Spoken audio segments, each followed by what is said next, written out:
Ya samu achia bia amu akwaba dia Badom TV Badwam dwumadie so ebra so se Adom Mpensenpensenmu ebro mabedwafo atenase dada na issues nso egu epono so enei top on the list enkwada esan ekosuku nura report ba ye PP se nkudru ye awofo a omo ye mahye omo nipa suggest se ebetimi a ye nsan man kwada nkofie kopem time be sure se ye preparation no CPS tasan se bebia yade no ahase a efoforo no we cannot take risk sankomo ni bedi honorable kwabena minta kando mrashibje ni di momamfo a ewo dwaboso watenase show ye ne no aye ache yie papa na honorable Sylvester Tete mrashibje ni di momamfo botiano English amamfo honorable Sly, good morning. Good morning. Apo no boko de nyame dia che nyame edi ho afofi ye da twede ampo nyankopon asiye papa enkra me shede nchini papa bi asa de but the last time I met fa Bojo Beach side ho and was it last week so me fa tetegu ho me fa ba bi na me hu o poster na me hu se ho ye o constituency and me hu se eya na emse enye MPs na wo nkrom kuma no nko ana ya na almost scattered a settlement wo so area mo sa na penalty. Well no mami mfa akwanya so nchia ahwefo ene atifo menchia omampanin ni na bedi echi ni party mpanimfo nyina ne titru mempeso asofo me constituency chairman, council members, executives ni timemfo wo ho nyina se enani de kan eto abawie me ba wo show iso na me nda wo mose se o moye madom na sempa me ne wo mo kan ye wo maso me mu amma me akwanya ti se me nsom wo mo ne senti me ni parliament emma me yankasa me ho ba me ye obi a me si wo mo anemu a me ye djuma aboa wo mo me da wo mo ase enokre constituency bia ni ho a obekomo a wonya said ye ni tie no botiano English amamfrom and constituency otherwise known as BNA. BNA. Yes, into all the traditional councils no represented ewomo into se training phone actually yeni a ya fast akwan no so a wudu tetegu bridge no so a unsa benkum so ho na start here. Okay. Nimfa so no wager constituency benkum so no ye BNA into fa ho ano akodu old barrier no money afa Bojo Beach kwan so akwakosi botiando abesi oshi kokro bite na akwakodu langba no wa wo mu agro farmer bepim wotuba na afi akwakopie wo tobut na wo ho no na afi so se wo fi wejade no na wodu nsuo no so na cross nsuo na right hand side so ababeka ho ewo baby a yefre ho Kalabule brigade sa akwa ekira akodu American farm amamfrom ekosi baby a yefre ho tobefa. So that is how the constituency is positioned. It is a nipadodo na enim ho. It is a constituency densely populated. Ejuma so ho pa. Ejuma ho pa. It is a kese pa ro afa so. Well, nyame be se wo hwe constituencies are in terms of development infrastructure. Akwan nsuo mejidi say but Nana do Dankwa Akufo-Addo ye president na ye wo power idea nyame be kan ye ho ye be ye bi mean to mean can say in 4 years ye be solve every problem a work constituency. No, it is not so. And in my campaign baby I me do bia no e catch them almost say enye no cra say we be can say 4 years we be solve every problem. And so there's anka ye here leadership because problems need there every day ni challenge e dey ba ye kwa akoda na ye nim say covid we be ba ye start enya one case and the case is enya over 59,000. So what it means is the new challenge about leadership. Therefore you nim how fufra e dey ba wo ye kwan and then na ochna e bi nso e ba ka ho. So clearly no ye challenge ye be som na ye na ye pia ye be ya afemu de ye stress nyame nkan ye ho. Nyankopon ebe ka ho honorable Sly Tete. Honorable Kwabena minta kando. Yes sir, master. Afo muti say nyame ne mo pai bo me ho ye. Anka me no wasem de ke nka na bonten so sa na akoba but medical ma otrinkwa won kodin a okon ye Tidas. say dru ba bi na kunu mu ayedin so still what defy all odds. That's true. We win convincingly, as compared to me checking results as compared to 2016 as any 100% increment. Wow. 100%. The many shows will be as I record. I don't think so. Yeah. Who deserve all the accolades. Now, me sure now who Adia na enya vedru say ya na. Adia yes as ka crack. Nyame. Obi e bedru no. Wow. Pacho ma minsum. We the mama mi ni ho dance kakra bi na honorable Kwamina Minta Kando member of parliament Madwabosofo ba osaye farmer. Emo ekuta mi ye emo ono ankasa na adua e wo hwane e no wa package. We dey say abrofo de o ana Enya abrofo mo ye Ghana mo me package je say package ni we wan kan kire obi a wo hu no. Ne ewiase fa na nyina na ye compete. E din dey say petrol rice. Petra ndi echi mary hwemu na emo no emo asem to say Didi kan se ne odi kan no uyi amanyosem free ho a adwuma me ye pa yekuayo na medua koku dua bode edua mo but emo no na ye very large commercial basis nti ye hu se se adia emma manfo bebre enta nto local rice no ye kwan ye befa so represent no nti nyame daroma yenya abefo mfidi a ye de betimi e de process ne kama onkodi nkote boba. Okay. Dia kana na abobo. Wosia fem no. Yes sign abolition so kama. Yes an package ne kama nti no e ba ne sa na obi abe feel proud say sabi ukoto say mu we na obi an kan che say e Ghana mo a onjin so atiase.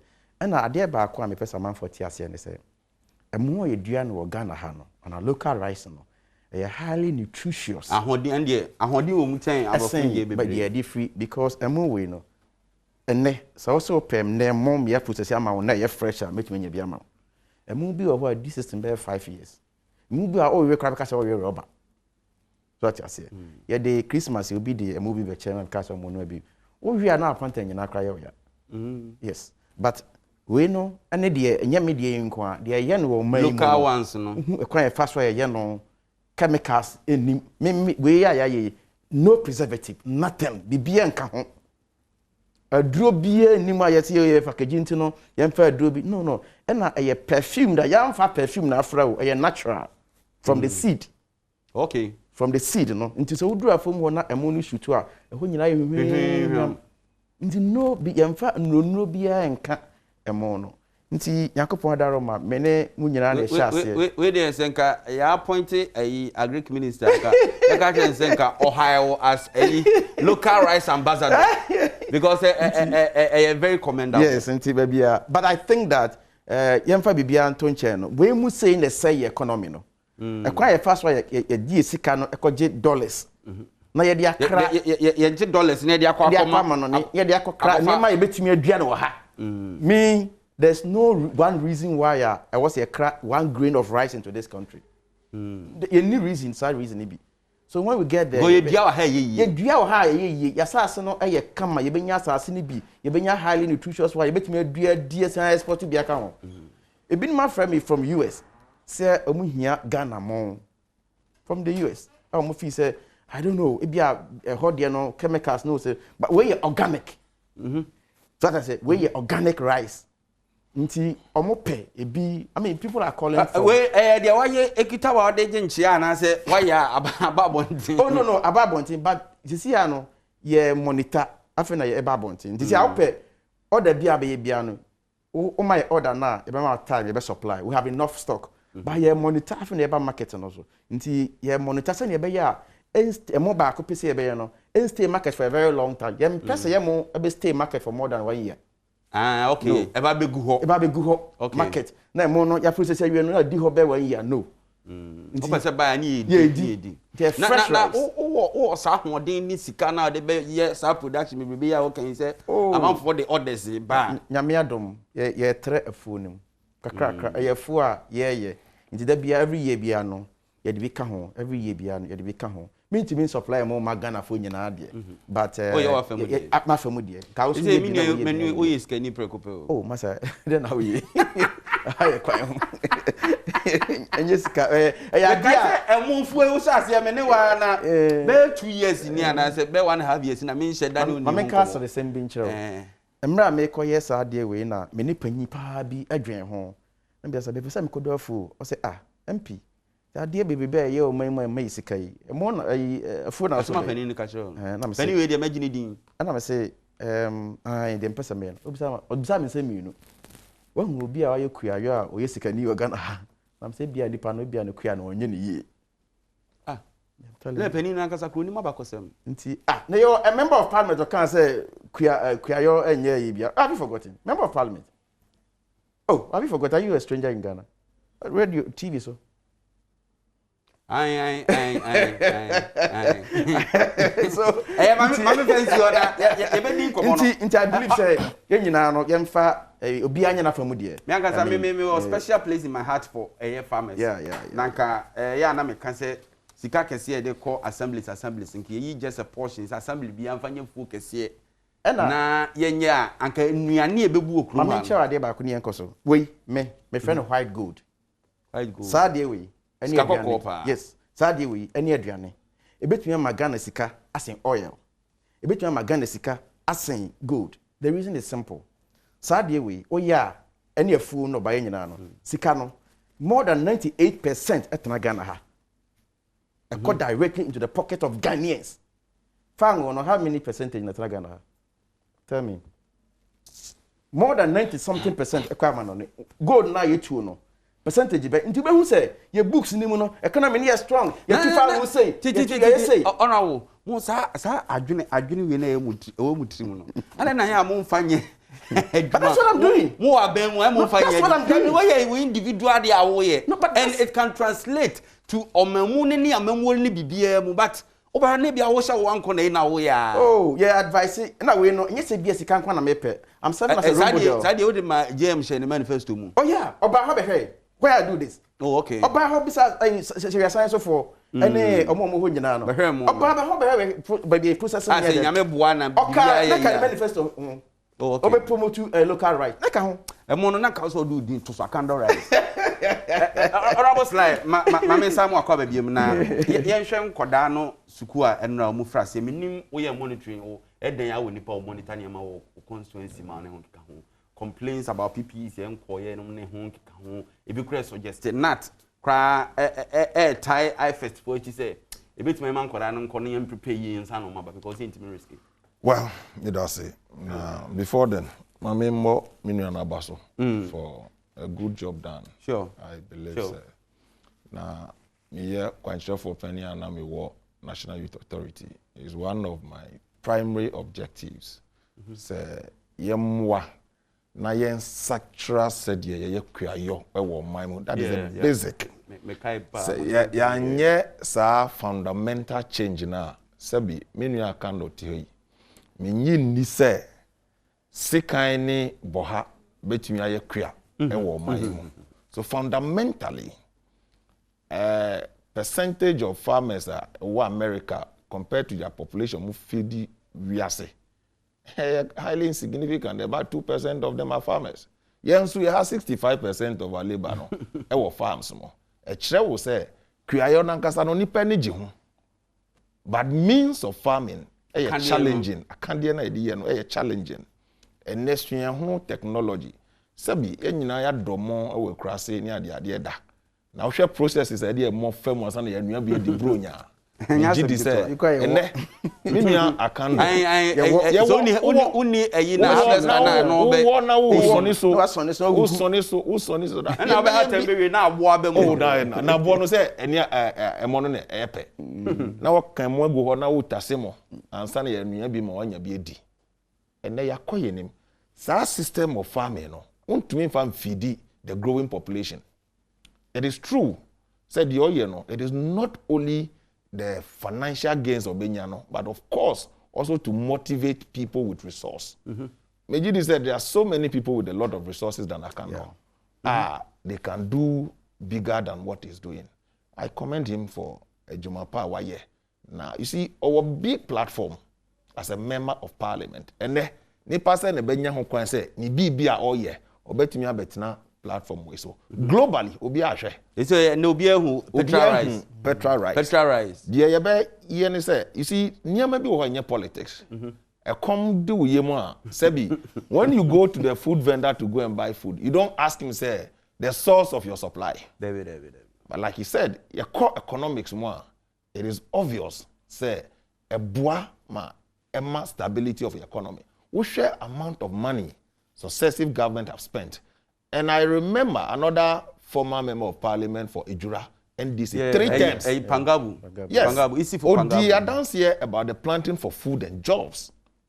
Said he left parliament not only Kobo, but 3 years on, he could afford to buy a Land Cruiser. What it means is that these stories serve as a huge motivation. For me, it is not about a candle, but it's about the motivation as serving teaming young people and the business community. It is true, say your culture. Dodona or no any constituency and why you being so chair or no. Nipa saying no more sika was no. Your culture as Ghanaians. They said the Canada Japan car no. Investment out the remo. Na nipa be hwe so, nipa be yemu adwuma. Attitude is another thing I was say hwe. Ye can entrepreneurship, ye can say young people and people should invest in no. Nipa so sabi onyo no kwa no ye adwuma no okwa kan no onyo no kwa no ye adwuma no me gidi say so ka na ko se ma kire wa enya ade a eye pleasant I'm sure say Kennedy Japan asem kwa na ne harvesters ho nsem kra by me kai it is the street by bro brands and no you know one shey ni ya the frustrations are ubekom no you give up and I think say scaler ono ye no Kennedy Japan did 1,000 more of what he's doing and then he came with a lot of frustrations. Thinking say Nipa will buy the idea. But of course, a change, human behavior, doesn't take a day. A systematic and public education. All right. A message way free Kafu Justice, your correspondent to Central Region. You know, say, good morning, and I remember that Honorable Akando was once a dining hall prefect. Once a dining hall prefect, and always a dining hall prefect. That was, I believe, as dining hall prefect, he ensures his colleagues, students, everybody eats well. Kudos to him. All right. To us, a friendly matter, and to be born abaso. We also have been gumi. I think it's quite unfortunate. Schools no be nya almost supply senior, but government had made frantic effort say yen supply regions and districts.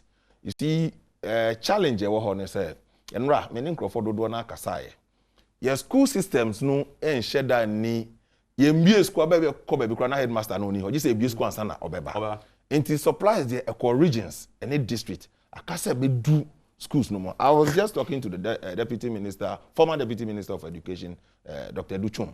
And I said the checks by NRA was obvious that omu dispatch PPEs to all the schools, but enye ni nyina na kwa kodi logistical constraint. Obi Beka said it should have gone maybe a week earlier. That is regrettable, and I think say they are working on it. Me can say, I can say, a shared responsibility. Say ya beboa na ya kwantia yare ade a awofo nso emfa omuhunjim. COVID-19 ade aba yentumi hwe aban ko anim. See any bibia for everybody. Yankasa yema said ye be ni wo mo be kasa. Yes ye be boa say PP because me gidi say akwala no fifi no anye hwe kra no awofo ba ko bi de for security reasons. Also the man oba no for the first day na uncle school. Yen sua say yentimi nja bibia nto aban so. Yes ye moa bi. Na me gidi say aketche dey regrettable. Na I'm sure say by and then no niam na nyina be kwa kodu. Na akwa kodu no kra no enforcement and monitoring and also ye ade and no reporters they call rounds ni nyina no schools kra na omu wo bi no obedu baabi no na nkwala na nyina dia na abetu omu chin na ye chin mask o ya betu na bodwe ase and also ha adwen bebre enye ye chrome has ese ya no wo hia ne pa na obisa no say o mask we no de insert in bottom na we yi aba eso o bi so fa wo fu trotro o bi nipa dodo na obi me nyi ni say obi wo chrome ha na obeka che say onim say e so hia mask so who police ya na we yi trotro for taxi for obi oye passenger obefo car na driver so manin for na o de ahye o tena car no na we yi obedu police poster na o de ahye o twifi ho na we yi si ho enu so ya de ha adwen for me I think say aban wo hwe COVID-19 said the aban say abone homode in terms of fighting president nakasa jane nine so all my statistics all share because it is only science. It is here. The ebe can be ano. Entumi wie peye ana endimu ye until say one year a body munya sa perform akwanya mo de begu all over the world. Aya dia every day said the almost share no. Yare no edane na edano the president kai say yenso ya mwa na ya nkwanti yare na the president will be forced to call for another lockdown. Bi nyin ni say nkwala tenafie look yeah campaign me gidi say honorable be kan okra awofo bisaye da ben na nkwala be ko school da ben na nkwala be ko school ehun sem bebre ene say nkwala na ekọ a na nka ni papa mu a aka wo say niam no edikan kọ e bi aba week inchechemu so because schools no be kra ni storage systems omdo na we ko be so na headmaster no kra no ni ho but enu no nye to good excuse enough for me. Indeed, government had procured oma supply, but I can't do school no nyina on time. Said the beya oma muni bi no. Omo call say yensan close school. Well, I think say omonya abutre kakra. Omonya abutre kakra. Me nyimi say omampanin sorry waka and see monko school because of a advice I hold eba. Now even nipa call and say yensan close schools no were the same people na omo call for say yembie schools no. Because of said niyama echo.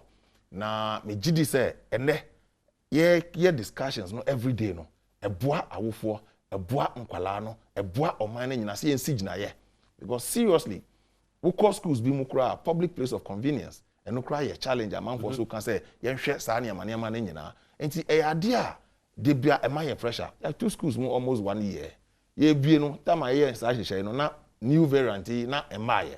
And then me sure say no so na abo awofo no so bi ehu said the SCT no but me gidi say yenya abotre kakra na omonhwe say ene we are pretty sure say ene schools ni nyina benya omo supplies na yenhwe enforcement and monitoring na a teacher for nankasa me dey me say a teacher for nankasa at the circuit level no yemma omo entitiye omo betumi di aboa nkwala no ya monitor nkwala no you see nkwala ya obi a omo atena fi ache omo ba school mu foforo a omo ni omo nam fofo agrodie na ade eno so ya ade a yanhwe ne ya a teacher for no kra bebre say wo kan nkwala so munja yo mu titi mu mbo na ade ena wo koye market ahodo mpanimfo ahodo aban di hyehyɛ no beba ba ya e be di hyehyɛ no so no eno so ye another thing all right wo gyina mo anim ha sese ya wo be hu mpanimfo asabi etwemu a omo ti say odogo bi enu abe ena me ne wo ka say ko beach ahodo na ade obi nti say odoko bi enu abe enti eye Ghana for yesu ni ye ban ba ye besre ye kosoro de bia yensa de yensa yem say wo pie hono say you are at risk saa so na bebia wo ko bia no treat say bebia wo ko no wo betumi afa bi na wo so betumi World Health Organization almost say we movie out who say a decision between death and life.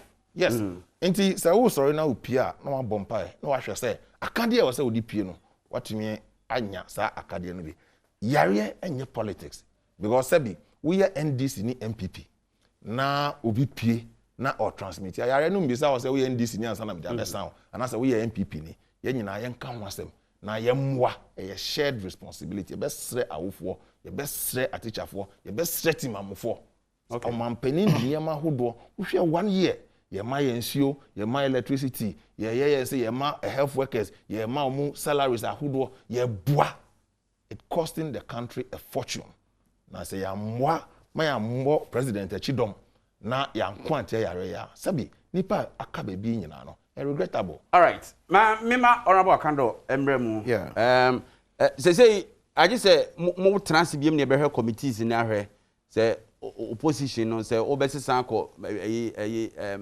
sector for na so because our health or I don't know but me kai from COVID time ni bibia no we've been very vocal about no ekwan emfa so enye nioma as then ranking member on health maminteo yo sene wedi ka no ya sha ase no amanfo twa ye mudi atem twen ya bo so sene wonu Ghana ha ade nipa no de wo kan nipa na entiase enso nam se office wo party A na won kan emma no enti obedi watem but I'm humbled say baby abedru you know ebinum te say mo hu say ye adwuma pa na eye Ghana hodo ene ye nyina ye yedi enti na ye de ye answer na mekoso at discuss our issue you know ma men kan sa asem we enra me nua achampon e kan we kosi sen na mete say na yesi ebe frɛ cocoa board for maka ho asɛm mete maso bia East MP mete maso ya mfrɛ ya ye free nkrase edua cocoa ho na ye ba no twa ye mene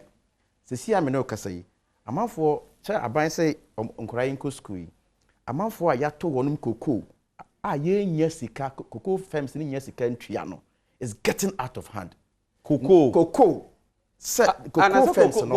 busia yakoje dada na ya betena ha discuss a syndicated loan ya approve in parliament nti aban has no single reason so beto obi cocoa 1 bean na ode beto even 1 second so ntua ne ka but me no kasa yi u program ni ayeye but bi omo hwe ne pie cocoa growing areas and mean to me metena ha enka ansamo a happen on the ground and minimum is our program for some time there hasn't been any single not one issue people may decide to disagree with me though when it comes to opinions but some stated fact no be about contradicting on this program being said I am telling you on authority say yentia omoka cocoa firms ni enya sika emfa ntua cocoa akuafoka nti ebe sraban enura menua wo bia is eka ho asem e Richard Champon nti na efi so mbe frɛ cocoa board for mama respond please a major issue follow up now the medical account of COVID we hu nsɛm ne sɛ yɛbɛsrɛ mo obi a wo hwɛ bia no obi afa de hyɛbrɛ enhyɛ nsɛm for me in my humble opinion and this is an opinion I don't believe in government arrangement. Why? Because I'm the first person I'm sure COVID we hu crusade and I know the abysmal performance of government. I sat as a ranking member. Na hefa na adin komo yi kwa kosi. Me ka COVID asɛm ana enye no hu asɛm ne yɛkɛ na fa den me say the performance of government in the issues of COVID na ya abysmal per assessment wonim sika aban yaji wo COVID nsɛm World Bank IMF stabilization fund more than 15 billion Ghana cedis. Wonim 15 billion Ghana cedis.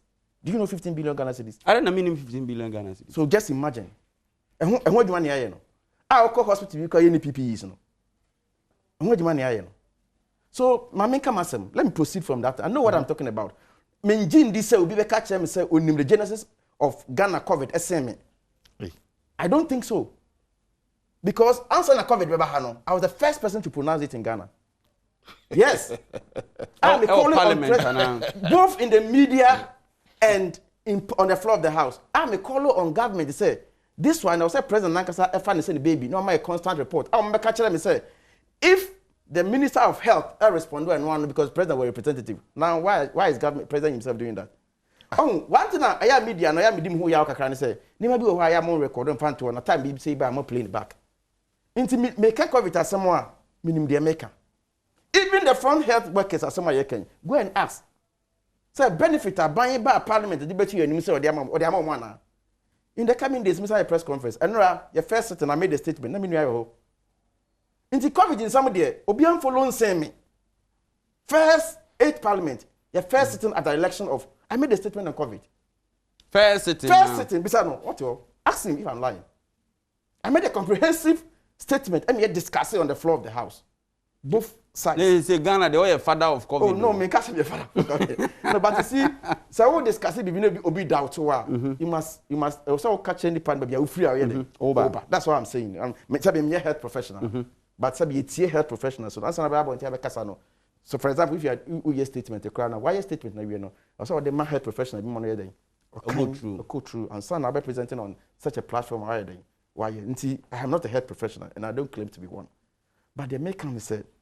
Yen nyina no yemfa ye say o mask abehye o hand sanitizer o nsa abehohoro aduanya abedi to boost your immune system ne ade ade na yemfa ni agro ohu die ntia bi no makase yensa to school mu na nyese bia yema na omugu fie na ye de o but at this crucial time man for feel said there has been another strain of COVID undetected in our system no so same time near the school. So yeah, and the crowd na some you know, ebia some time ago na ebie ya na ya hwe ne nyina nim say aba from kakra na ebie school podia. Enko be here nkasa. But for me, I will tell you, me mamu nko school and they won't go school, they won't go to school tomorrow. I didn't hear. No, they won't go. I've told them some mama nko. Usuro. Misuro. Me am here for you did say as on the saying na ye pian kora mo mako school at this time you say me kind na me ye system ye nim say ye a new strain in the system. So they should hold on. We are monitoring the system for some time. See if he say a year, why not? That's a decision. Me metra and kasa buying. Me my dream am a member of parliament. My dream no maka be off on the floor of the house.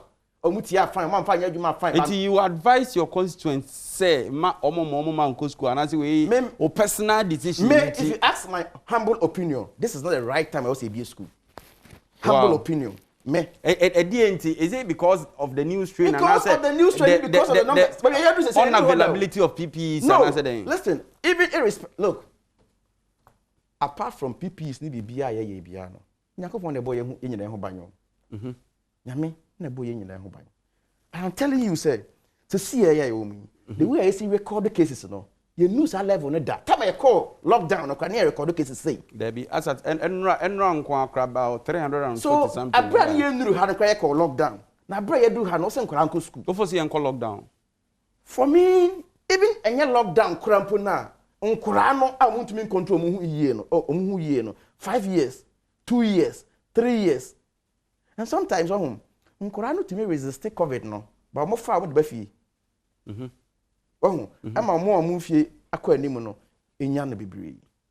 So, into me, dear, you may disagree with me. My position is that even if they lose the whole year, no more to come near programming who year. Can you imagine say buy so a school and no more school? PP is new. Yariano, obit me fan 1 second. Can you imagine how many uncola my fan and ra? Can you? And no now say oh by a nano dear. Say COVID no enimra. Also may care more take decision why you are enimre. In this awunya ready e monitor with decision I was taking no e monitor man ko make sure say ade nyina akoduru a you don't make those pronouncements. Inti na na ode beduru ho no say na krempo say be kwa so be nya yade ni bia onyan enra onyan and na me monitor mo radio stations ne bi including Ekosi say wo hwe report e ba nyina awe ho sam ne say e aban school ni mom ne ato na jejam. I'm not stating this fact from anywhere. And the reporter, private schools, no, or more arrangements on my better than government schools. Yes. So, into me, mom, dear, say, real and on my number of so, show me figures and me cranny the president canna a bobra figures by now, and me a statement, no, not figures are. Me represented to parliament no. Now me share the Omampanyi kan na very low. But I won't debate that because onura upon Kruma can say be say they are bebree they are yet to confirm. So I will hold on to that. But numbers are yet no I am more than the public domain no. They are quite alarming. Nti me catch obi otie and say COVID no enya ade a eniho a bi mu fi se eniho enkanka ye nkrase no bi fi se eye enkranfo yare ana abuchire fo yare e be sere obi a mo ne ho ban se wunya scan koto sa mask ya me hye bi every day ya we are disposable do we are so twetwene ye odie ubetimi a recycle wo hye wie a ubetimi asi na wo ma awia abom wo wie a watoso asan de ahye hand sanitizer ne bon sha na nya din bebree also unya bi kra na onsan wo horo de memfa ni agro afi social distancing ene ade obi a woni ne kasa say bia no at least anya yi kra no also ni ba ko share mask anya yi kra no say ubenya also mienu ni nyina share mask the last time I ba program is time share mask okay yeah but and also my mask at all David you see it is because of what I'm privy to but ya metie no any information I mean it's very alarming. Now, a colleague, Honorable Sly, make a suggestion. Say, life must go on. Yent mean kase COVID-19. Yes. Everything must come to a standstill. And we cannot also sit down and say, abayenye bibia. A day when one individuals. I think you see, they will give you another. You see, the outcome. Metiasie, I was a brabo ekoso. Yeah. But I was saying nkwa and son abrabo na koso. That's what you must know. So nkwa is paramount. as far as discussion are concerned. Into number 1, sabi mpread yasa. Nkura ikote na fi schools bebre ho a online studies in the crowd no are more effective than even the classroom one. Especially the private schools. Your schools bebre ho more online studies no are very very effective. And also beside me I agree with you meba ho. Also beside me lockdown asem me hesitate. Man kase yanko lockdown sisi a. Ba se ye pia nkura na gum your decisions bi ho a ye pia nkura na gum sisi a no ehu. Me say catch you say amanfo nso emfa mo hyebren hye mo nsam. Mature precautionary measures are also muteki. Aban was asade de. Nti memfa ne se memfa wani maka catch you say memfa wani nkoto aban so. And must have stated that make aban hye me minjindi. Into the fa hyebren hye wo nsam. Oh, at this point, me who government appointees no more lamentations. I laugh. When I listen to government representatives now more lamentations. Me am no position lamentation. Well also who ban mu na who your resistance now what's our acting also lamentation. What's the difference? Act. Je ade no me hu say ade na wo ye no e hu mfa so ni action enough. Enough. And look, and na make us say people and rachi me hear statement the way you know. Obi frame me from Abuchiri. No, obi say me say they are really worried about charges are charging or airport. Are you not worried? So ko India the same thing obi mu charge $7. May charge $150 in Ghana. Are you not worried? So inti abanya na montuo na otuo no. Enya for example, ubetra na catch am say ma bie school na ochina ana ye bie school awie no. After na PPEs we go. Is that good enough reason? Is that good enough reason? It's not good. It's not good. Nti no kura na e ba ko pe o. Untumi anka say we na no kura na emu. Dabi, you are government. Nti ade na ade put in place say we make sure say ade na kodu the various and I need any measure because every district bia no your district director of education meboa. You say was second supervisors our district bia mpacha meboa na. Yeah, no correct. Yeah, monitoring system I wo ho. Nti kwan be na ye fa so ye sure say ade na do the final destination. All right. Solid argument. I think sir, I made that point, but it's unfortunate and regrettable for me senior in the house to make assertion say buying edge 15 billion. Now onim dia buying the aye. In the words of his own flag bearer. Or see any member of parliament, every loan or contract and a purpose for which is in parliament. Now what's in parliament? A buying be jisika. A nyama abandi aye. What can it tra? A buying 15 billion. 11 months. Ye kun etia yare. Expenses are a buying ye. Nyama hudo from MBSSI, ye bois and free water, electricity, food, PPEs, Yediko hospitals, enroll. My goodness. Share the sub-region and globally, the response approach to this COVID and the place are your man penning any Ghana for Ijna. This is not the time to politicize these issues. And I want to assume the posture say, yen as members of parliament, you will follow it. I bet you go to the constituency and kwala si ma munko school no. Womu tene fie for about 11 months and the rest. Womu she PPEs and womu she mask. No. No, emphatic no. He knows it. He himself oh good. He himself, he goes to his concern. He doesn't wait. But the point I'm making is that my emphasis on we end your politics. Who assume me into politics are? Who say argument no? I say, what do you gain from it? Yare and found NDC and MPP. Yen yatna. And yaka yenim system ye running e wo krom ha. Yes, it is true. You are dispatching yamano. I was say a week or so before e be wakodu. You can wasem. And the argument is say yen close schools no and as the man close. And I make sure say enkwalai wo mu wo mantem ho fichire. We are not in lockdown. Yeah, to help situate as a no ekani ye no. Is it not a fact says agency no Yamfa touch the distribution of the PPs because on about Yamfa maybe to say on election day. Just a constituencies bear me and for this election, dear bear 8 constituencies be and yet is polling stations maku be say nkura na say bi omo ne omankoy we make sure by 7 o'clock everything I agree with you. I told you say me no. Yeah, I told you say me no. I regret that because I buy procure nyama or demand agencies and departments for onward distribution. I buy anyone. Me no ya buy. Right? Yeah, we buy more. It is regrettable. I've said it. Me ntina and your ostrich. But if you go beyond and saying and impugning the integrity of government, say you don't even believe in government. Now for our conscience, how they call him. Who also won't believe in government? Until as some workers say you don't believe in government. Any measure by the Betujano, the member of parliament say unbelieving about. You think people will adhere to it? That's the point I'm trying to make. Okay. Who will say you don't believe in government? Therefore, Saban say you share mask. You don't believe in government, so nobody should go out there and wear. That is exactly what you are trying to do. And I'm what's the Are you sure say you are not misinterpreting? I'm not misinterpreting unless it comes clear. Or say you never understood anything on this platform. Well, you didn't.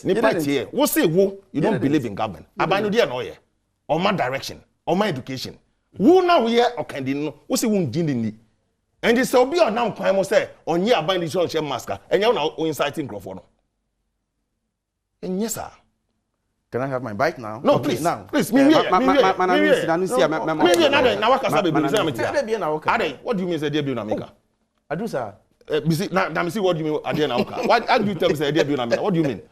Mamika said so. What he show her? Yeah, can't say look. Maybe Adena Kwako do no. A shared responsibility. We should admit that first of all. Our buying effort globally has been recognized. You don't know better than the global watchers are. Wamushe country response to this COVID. I'm not sure you know better than them. I'm not sure. Yanti Kromha and Anuguchi figures are modiba but NDC for Beka say concocted. You remember? Wait, answer. What happened? And what's your Omanpenin the figures are better or no see figures or no one more than Omanpenin figures. Now the same person tells you say on year buying the what kind of message and information he's putting out there. All right. I agree with him on the fact that we should make sure that the PPEs goes. The decision to close down the schools or otherwise. Yes, or when the personal right to say I'm an man go school. I don't fault him on that.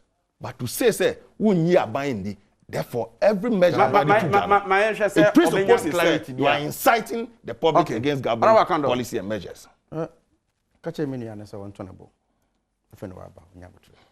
Why? Now, secondly, I'm repeating for being, I don't believe in the arrangement of government as far as this COVID is concerned. Can you imagine that? Please. No, you need to talk to him. Is that what you're going to do? Please.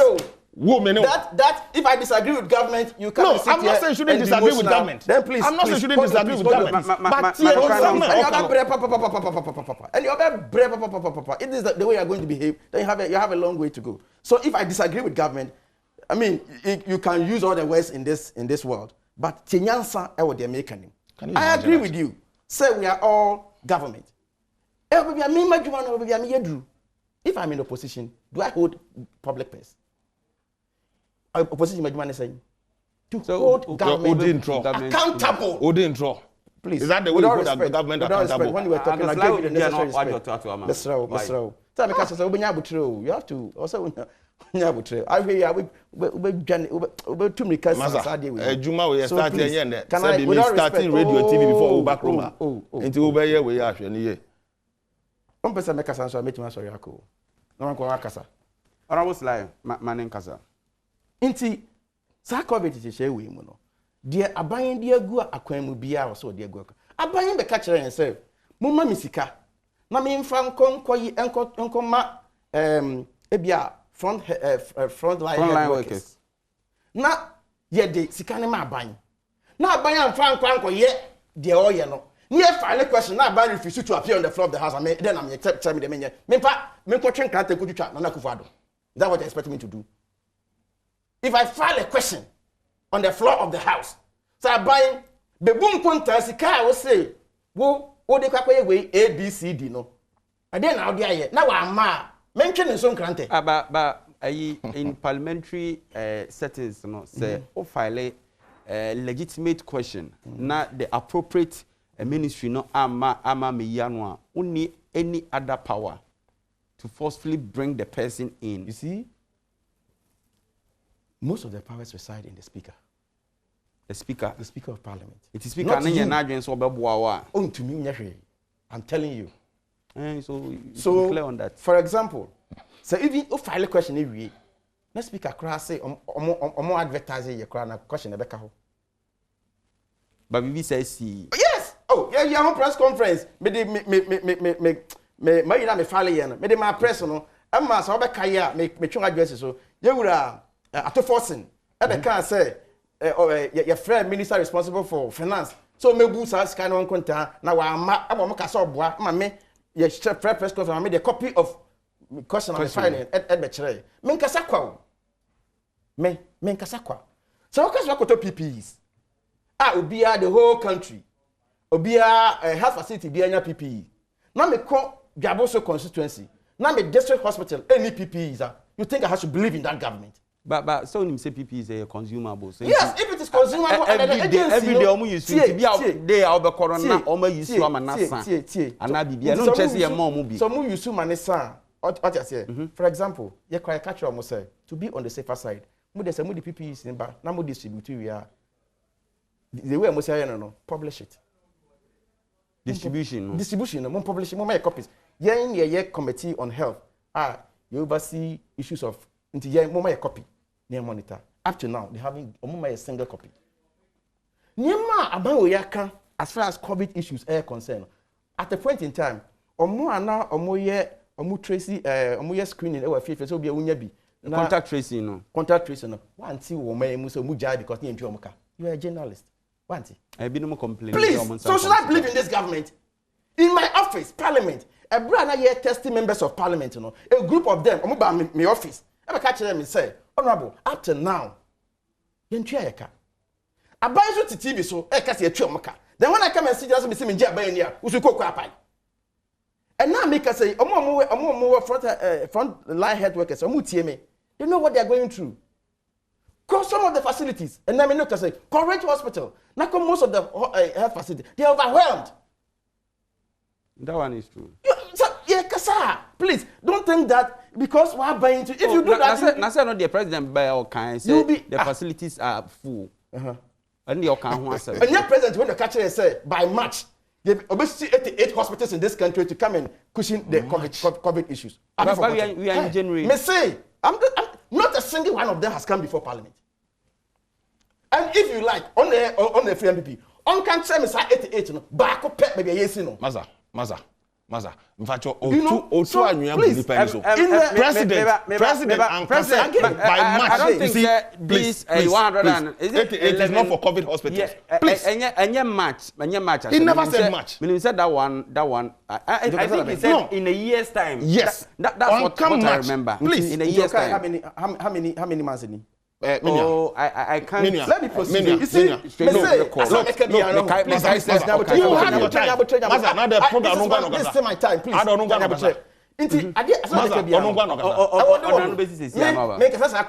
All these things I'm saying, I will act on them. You know, say me COVID or no COVID, and finding most of my cameras. You know I can do that, and I've done it before. Until me try end dispute too. What I say? Until I make any now. It's not as Steve said. Me kind of watra sakwa. On example, be say me person we na udisima me say then na was here CCA to arrest this. Yeah, be can be and sometimes so. Am panyi be kan brofo do TV ni so enye adwuma. Don't can tria na. Na twi na waka. The substance action no. Okay. Action no. We be a school. You are even 2 seconds. You be a school you koy go hu pipi bia ho. Obi yare dey be school bia onya yade no. Do you know how many Uncle being there within the day? I know the young phantom when they are jet. Would you to me then? Would you to be there? I didn't know who we. What this one should guide you in future. No, all right. Yesterday, I if you're now crying, one crown, I'm going to share PPEs any other day. Into say be school cry and I didn't say that. Example coming from. I didn't say that. I didn't say that. I say Mankasa. I'm going to share a mask, and therefore by extension, no, See, a school crack cannot use mask as a yardstick. Say, Did I say mask that? in tear. Did I say that? First, mommy. So, please, my make us man kasa, may catch you say, obi our responsibility. Even in your home, you can contract it. Say, yeka education, it should be extended even into our homes. A man in Koya say, school nkwane tuminya virus no. Inti nkwala no wo fie, wo mo agro die distance near the Adhering now. It should be applicable even when you are in the house. No, or not your constituency. Whilst they are home, they don't wear it. Now, no try no kase, or no try no kase, or near buying near. Fine, but relax. Mammy can't panty as you say. Don't know. I don't believe you had your time. Nipa mutie no. Your responsibility towards our own selves and the country. Yeah, can't PPs now the Adhering no. And my end says sukun kwa na utminya virus no. Who said that? Who has said that? Please. Huh? Who has said that? That's started COVID-19. Moti COVID-19 team. E wa himba. Ejuma ba na mo maye. Sabi, ya ti kroma woka. Ye wo kroma and ye nim say chalky keke di chop body so. Mumu maban. Want me supply the COVID-19. So for me that is for you. Aban abone humode no na make catch say globally they are global watchers. 16 now we share leaders countries response to COVID-19. Omampeni fa no da. Ehim fa na Ghana eda. Mamun condemn everything that happens in this country say enye trasa. Aban ebone humode constant update aban di ba. Every day you have a contrary view to Aban figures. All right, honorable Sylvester. Global watches. NDC for the charge of this country. Now they say time now so but you be no contact honorable Community we wait ma kon ho parliament na ono aka ho asem ye de mo si me di nana say yam for Dominic si ebo an production team nyame ko instra mu ye papa